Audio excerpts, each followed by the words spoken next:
ہاں تین چیزیں ناپسند ہیں اللہ کو. پہلی چیز ناپسند یہ ہے کہ یکرہا قیل وقال، محض سوال کرنا، کوئی فائدہ نہ ہو سوال کرنا.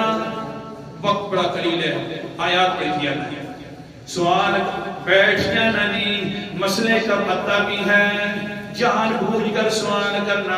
اللہ تعالیٰ فرماتے ہیں ایسا نہ کیا کرو، یا ایھا الذین آمنوا لا تسألوا عن اشیاء تبد لکم.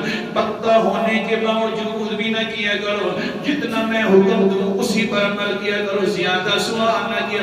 سوال زیادہ کرنا یہ اللہ کو ناپسند ہے. ہاں مسئلے کا پتہ نہیں ہے تو پھر تو کرنا ہے، وَاسْأَلُوا أَهْلَ الذِّكْرِ. اور دوسرا وَكَثْرَةَ السُّؤَالِ، دوسرا مسئلہ یہ ہے کہ آپس کے اندر بھی الجھ جانا، پتہ نہیں ہے مسائل کا. ایک مسئلہ پوچھ رہا ہے، کسی اور سے پوچھ رہا ہے، دوسرے نے اس کا جواب دے دیا، تو یہ بھی اللہ کو ناپسند ہے. تیسری چیز ناپسند ہے اِضَاعَةَ الْمَالِ، مال کو ضائع کرنا، فضول خرچی کرنا. ان المبذرین کانوا اخوان الشیاطین، فضول خرچ جو لوگ ہوتے ہیں نا وہ شیطان کے بھائی ہیں. اچھا یہ بھی مسئلہ ایک سن لو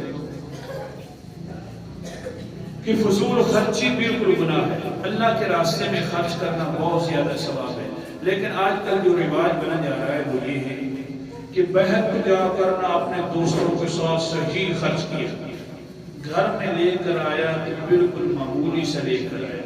یہ بہت بڑا گناہ ہے. نہیں سمجھ رہے؟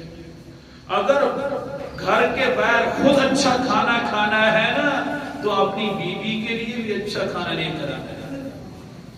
یہ جو ہے باہر جا کر خود کو اچھی عیش سے اڑاؤ اور گھر کے اندر آؤ تو ماشاءاللہ 2-3 آلو اور 2-3 پیاز لے کر آتے اور بیوی سے بھی یہ اپنی پکا لے سالے.